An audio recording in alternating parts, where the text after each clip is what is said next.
Welcome back to the Social Boost Lab podcast, everybody. We're so glad to have you here for episode number 5. Today, we're taking a look at some predictions for marketing trends in 2025.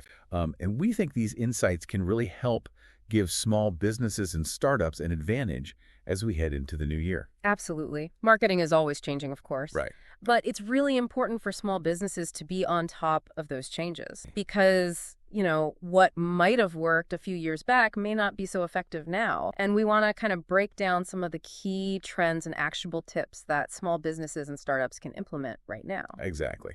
So let's start off by talking about AI-powered personalization. Ever binge a show on Netflix and think, whoa, how'd they know I'd love this? It's that sneaky AI, right? Figuring out what we want before we even know it. Exactly. Yeah. And it's not just for streaming giants anymore. Small businesses are getting in on the action. Yeah, using AI to personalize customer experiences, leveling the playing field a bit. So let's break it down. How does AI personalize things for, say, a local bakery? Well, think about it like this. A good baker remembers your favorite treat. Right. Like, oh, Sarah loves those raspberry scones. Exactly. AI does that, but on a massive scale. It analyzes all sorts of customer data. Like what they buy, how often, maybe even what they browse online. You got it. And it finds patterns. Say someone buys cupcakes every week for their kid. Then, bam, their birthday rolls around and the bakery sends a personalized offer. Like free cupcake with any purchase this week. Super targeted, super effective. Makes the customer feel special, too. Like the bakery really knows them. Exactly. It's that personal touch that builds loyalty. And loyal customers spend more. Win-win. The bakery makes more sales, and the customer feels valued. Precisely. Plus, think of all the time the baker saves. No more manually sifting through data. AI does the heavy lifting. The baker can focus on, well, baking delicious treats. And that's just one example. This stuff gets even wilder with AI chatbots. Oh, yeah, those things are popping up everywhere. But how are small businesses using them? In some really clever ways. Think about those ChatGPT plugins, for example. Those are the add-ons that give ChatGPT superpowers, right? Exactly. Imagine a small business using one to answer customer questions instantly, 24/7. No more waiting for an email response or calling during business hours. Right, and it can handle things like scheduling appointments, taking orders, even recommending products. Wow, that's like having a virtual assistant working around the clock. And these plugins are surprisingly affordable, even for startups. No wonder so many small businesses are jumping on board. It's like a secret weapon. It really levels the playing field. A tiny shop can now offer customer service like a giant corporation. Yeah. Speaking of that, let's move on to zero-party data. I think most of our listeners are probably at least somewhat familiar with the idea. Yeah. But it's one of those things that's evolving so rapidly, like what it means today might be different next year. Yeah. So we wanted to really dig in, understand the nuances, and see what we can all take away from it. Absolutely. Okay, so let's just start with the basics. Can you just give us like a quick definition? What exactly is zero-party data? So zero-party data is essentially information that a customer willingly and proactively provides to a brand. It's not passively collected. They're explicitly telling you something. Okay, so like instead of, let's say, tracking what someone clicks on a website or what they buy, Right. they're actually, volunteering this information. Exactly. It's like saying, hey, I trust you with this information and I'm happy to share it because I believe it will benefit me in some way. So it seems like this is definitely where things are headed. And I mean, that makes sense to me. Like if I know a company is going to use my data to give me more personalized recommendations or exclusive offers, I'm probably more likely to share it, right? Absolutely. And I think that's the key difference here. It's all about transparency and mutual benefit. Instead of feeling like your data is being taken or used without your consent, you're actually part of the exchange. Yeah, that makes a ton of sense. Okay, so let's get a little more concrete. Do you have any like real world examples of how brands are actually using zero-party data? Yeah, for sure. Let's say you have a small fitness studio, right? Okay. Instead of just guessing what their clients want, they could send out a quick survey asking about, their fitness goals, what kind of classes they enjoy, maybe even any suggestions they have. Yeah. And to incentivize participation, maybe they offer a free class or a discount on their membership for completing the survey. Oh, that's smart. So the client gets something out of it and the studio gets valuable insights to tailor their offerings. Right, exactly. It builds trust and transparency. Customers feel heard, and the studio can actually use that data to improve their services. Yeah, and I think that feeling of being heard is really important because I don't know about you, but I always get a little creeped out when I feel like a company knows too much about me without me ever telling them anything. Oh, yeah, absolutely. Like, how did they know I was looking for those shoes? It can be a little unnerving, Yeah, but with zero-party data, you're in control. You're choosing what to share and why. right. Exactly. Okay, so we've talked about the benefits for businesses, and we've talked about how it empowers customers. But let's get practical for a second. Like, what are some tools that businesses can actually use to collect zero-party data? Because I'm imagining some people might think they need some fancy, expensive software. Yeah, I can see how people might think that, but honestly, it doesn't have to be complicated at all. Okay. Even simple tools like Typeform or Google Forms can be incredibly effective. Yeah, I love Typeform. They make creating those quizzes and surveys really easy. Exactly. And they're free to get started, so even small businesses or startups can use them. That's great. It's not just about the tools, right? It's about how you use them. Yeah, for sure. You have to make it fun, engaging, and most importantly, valuable for the customer. Right, right. Nobody wants to fill out a boring, endless survey. It has to be short, sweet, and relevant. Exactly. And this is where creativity comes in. You can use interactive quizzes, polls, personality tests, all sorts of things to make the data collection process more enjoyable. I love that. It's like turning data collection into a game. Yeah, kind of. And when it's a game that people actually enjoy playing, they're much more likely to participate. Okay, let's talk about omnichannel marketing now, Sure. but on a budget, which I think is something that everybody can appreciate and really get on board with. Absolutely. So, omnichannel, you hear that, you think big corporations. Yeah, lots of money. Lots of money, lots of resources.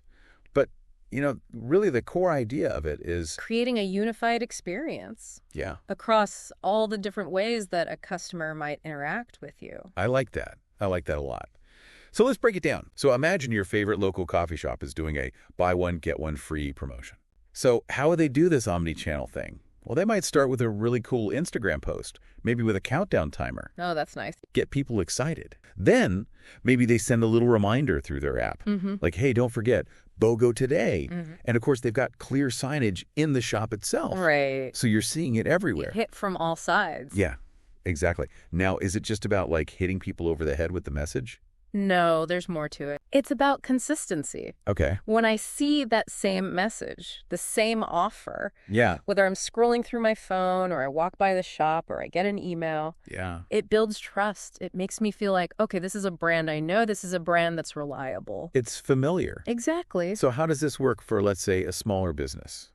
Maybe they don't have a big marketing team. No, definitely. You have tools like Canva, Sure. which is a great way to create visual content. Okay. So think about things like your logo, social media posts, even things like flyers or brochures. Right. And the great thing about Canva is that it's super user-friendly. Okay. Even if you have no design experience, you can create really professional-looking graphics. That's good because I'm definitely not a designer. Right. Well, Canva has tons of templates and stock photos and design elements that you can use. Yeah. So you can easily create visuals that are consistent with your brand. And that's important, right? It's crucial because remember, omnichannel marketing is all about consistency. Right. So if your visuals are all over the place, it's going to dilute your brand message. What about Hootsuite? All right, so Hootsuite is like your social media command center. Okay. It lets you schedule and manage posts across all your different social media platforms. From one place. From one place, exactly. Okay, that sounds like a huge time saver. It is a huge time saver because you don't have to be logging in and out of different accounts all the time. So Hootsuite lets you plan out your social media content in advance Okay. and then schedule it to go out at the best times. So you can like set it and forget it. Pretty much, yeah. Yeah. It takes a lot of the day-to-day management off your plate. So I do have another question though. Okay, How do you know if it's actually working? that's a great question. Like, how do you measure the success of your omni-channel strategy? Well, there are a few key things you can track. Okay. One is website traffic. So are you seeing an increase in visitors to your website? Okay. And where are those visitors coming from? Are they coming from your social media posts? Are they coming from your email marketing campaigns? I see. You can also track social media engagement. So are people liking, commenting, and sharing your posts? Okay. And then, of course, the ultimate measure of success is sales conversions. Right. Are people actually buying your products or services? Okay, so it's really about looking at the big picture and seeing how all these different channels are working together. What are some other ways that businesses can kind of get creative with this omni-channel approach? Think about what makes your customers feel valued. Maybe you offer them exclusive content. or early access to new products. Ooh, I like that. Reward them for engaging with you across different platforms. So ultimately, it's about building a relationship with your customer. Absolutely. It's about creating a community. That's so cool. So let's shift gears a little bit and talk about AI-assisted content creation. We're going to be focusing on how even super busy professionals and startups can use these tools, to really get a leg up, gain a competitive advantage. I mean, have you ever wished you could create really engaging content, but without having to spend hours on it? Yeah, I think everyone has, right? Right. Tools like ChatGPT and Jasper are really game changers. But how do they actually work? Like, what's the magic behind these AI tools? Well, it's not really magic, though it can definitely feel like it sometimes. They use something called a large language model. It's a type of AI that's been trained on a massive, and I mean massive, amount of text and code. Wow. So it's like learned from a giant library of information. Exactly. And that's what allows it to understand your request and respond in a way that sounds really human. That's amazing. It is. You can ask it to write practically anything, from a blog post to like a poem, even a script, and it can generate it in seconds. So it's like having a superpowered writing assistant at your fingertips. Exactly. That's incredible. But how does this actually help people? Like, let's say you're a busy professional. What are the tangible benefits? Well, think about it this way. Imagine you're a real estate agent. You need to create really engaging content for all your listings. Yeah, that's a lot of work. Right. But instead of spending hours writing property descriptions, they could use AI to generate compelling text in minutes. Oh, I see. So they're saving a ton of time. Exactly. And that frees up their time to focus on the things that really matter, like building relationships with clients, showing properties, and, closing deals. That makes a lot of sense. But does it actually elevate the quality of the content, or is it just about saving time? It can do both. Think of it this way. AI can analyze tons of data, thousands of data points, to craft a property description that highlights the most appealing features to the right audience. Oh, wow. It's almost like having an expert copywriter working behind the scenes. Our source also mentions multi-platform content creation. Can you expand on that a bit? Oh, absolutely. Let's stick with that real estate agent we were talking Good about. deal. So they have this AI-generated property description. With just a few clicks, they can transform that same description into an Instagram post, add some eye-catching visuals, maybe even a short video. They can make a detailed LinkedIn article for their professional network, or even a script for a virtual tour on YouTube. So they're essentially creating this, like, multi-pronged content strategy with minimal effort. Exactly. It's really remarkable what you can do with these tools. That is impressive. Now, also, startups are using AI to stand out, especially in crowded markets. Any specific examples that come to mind? Definitely. One that comes to mind is Lumen 5. It's a fantastic tool that lets startups turn their blog content, those long written posts, into videos. Oh, interesting. Imagine you have a blog post, let's say, about a new productivity app. With Lumen 5, you can easily turn that into an engaging video that you can share on social media. It's a great way to reach a much wider audience. That makes a lot of sense. And I was reading about Synthesia, which uses AI to let you create personalized video messages. Oh, yeah, Synthesia's awesome. I was thinking that sounds like a really smart way to connect with potential investors or even customers, on a more personal level. It's super powerful for that. It adds that human touch. And then there's the whole world of AI for video editing, too. Tools like Descript can actually use AI to transcribe your audio and video, which means you can edit it just like you would a text document. Wow. It's a game changer, especially for smaller teams. They can produce really polished, professional-looking videos without breaking the bank or needing a ton of technical know-how. That's incredible. So what does all this mean for our listeners? I think the big takeaway is that creating great content is becoming much more accessible. The barriers are really starting to crumble. AI is giving anyone, from busy professionals to growing startups, the power to create high-quality, engaging content that can be shared across multiple platforms. It's not just about saving time. It's about leveling the playing field and opening up these new creative possibilities. Exactly. And as AI-generated content becomes more and more common, the real question becomes, what makes something stand out? What will separate truly impactful content from all the noise? That is a great question. That's where human creativity and strategic thinking become even more important. So as you start experimenting with these powerful AI tools, Remember to bring your own unique voice, perspective, and expertise to the table. Couldn't agree more. That's what will truly make your content stand out and connect with your audience. It's about finding that perfect blend of human and AI. Exactly. Exciting times ahead. They really are. The next thing I wanted to talk about, which is customer retention. Did you know it costs 5 times more to get a brand new customer than it does to just keep one you've already got? Yeah.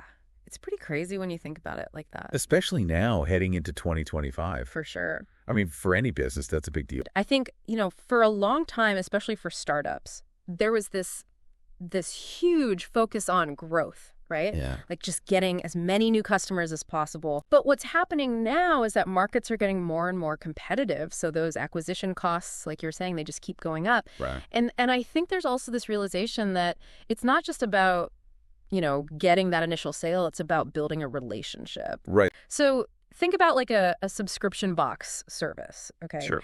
They could have a program where every time you buy a box, you earn points, right?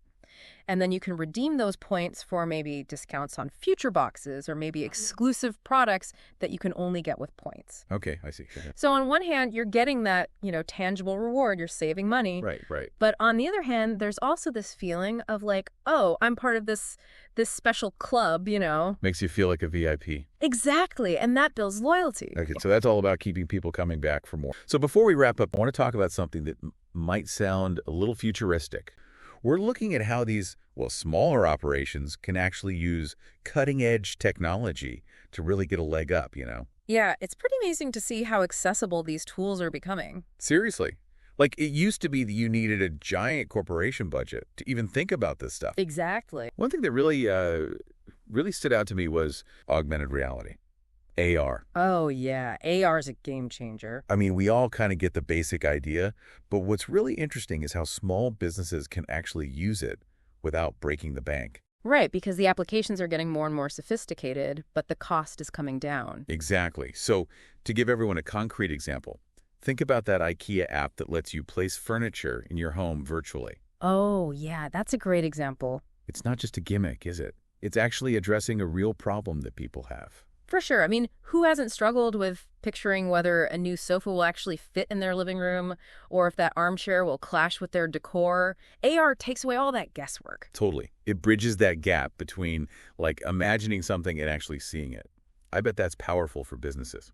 Oh, it's incredibly powerful. It boosts customer confidence because they can actually visualize the product in their own space. So it's not just about being trendy. It's about solving a problem and making the customer's life easier. Exactly. And I bet it leads to more sales too, right? Absolutely.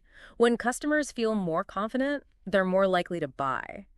And think about it, fewer returns, fewer customer service headaches. Right, because people actually know what they're getting. Yeah, and ultimately it strengthens your brand reputation because you're delivering a better customer experience. Okay, so AR for furniture, I get it. But what about other businesses? How does this translate to something like a clothing boutique or a jewelry store? Well, imagine trying on clothes virtually. You could see how different styles and colors look on you without having to physically change. Oh, wow. So like a virtual fitting room. Exactly. Or for jewelry, you could use AR to see how a necklace or a ring would look on you with different hairstyles or makeup. That's so smart. It's like bringing the store experience right to the customer's home. Exactly. And the technology is becoming so advanced that you can even get pretty accurate representations of things like fabric drape and how light reflects off different materials. Wow, that's impressive. But I have to ask, doesn't developing an AR app sound really expensive and complicated? It used to be, but now, not so much. There are tons of platforms and tools specifically for small businesses. Oh, really? Yeah, you've got templates, drag and drop interfaces, and affordable subscription models. You don't need a whole team of developers anymore. So it's actually doable for smaller companies. Absolutely. The barrier to entry has really lowered. Okay, that's a game changer. Mm-hmm. So AR is not just some futuristic thing anymore. It's something you can implement right now. And this kind of ties into another area we wanted to talk about, right? 3D product visualization. Yep, that's right. Think of it like taking product photography to the next level. It's all about making that online shopping experience way more immersive. Okay, so instead of just a static picture of a product. You can interact with it digitally. You can rotate it, zoom in, see it from all angles. Oh, I see. Like you can actually get a feel for the product. Yeah. And you can see how it moves or functions. So let's say you're shopping for a piece of jewelry online. Okay. Instead of just that flat image, you can virtually try it on. You can see how it catches the light, zoom in on the details, all from your phone or computer. That's awesome. I bet it's especially helpful for products that are hard to photograph well, like something really intricate or custom made. Exactly. Imagine handcrafted items, custom furniture, a musical instrument even. 3D visualization lets you show off the craftsmanship and those unique features. Stuff you just can't capture with a regular photo. I can see how that would build trust with customers, especially online. Absolutely. It really reduces that purchase anxiety because people can get a much better sense of what they're buying. They can understand the scale, see all the details, and that means fewer returns and happier customers. We've covered a lot of ground. We have. AI-powered personalization, zero-party data, Right. and the potential of these emerging technologies. Mm-hmm. What are some of the key takeaways that you would highlight for our listeners? I think the main thing is that the marketing landscape is changing really rapidly. It is. And it's more important than ever for businesses, especially small businesses, to embrace innovation. Definitely. Whether that means using AI or experimenting with emerging technologies to create a better customer experience. Staying ahead of the curve is just crucial for success in the coming years. I completely agree. It is such an exciting time to be in marketing. So we've talked about a lot today. We have. AI-powered personalization, zero-party data, the potential of emerging technologies. A lot of great stuff. It's been a really fascinating discussion. It has. I'm so glad we could dive into these trends together. Me too. Yeah. And we hope you, our listeners, found this valuable and inspiring as well. So as we wrap up this episode of the Social Boost Lab podcast, we want to thank you so much for being here with us. Yes, thank you for joining us.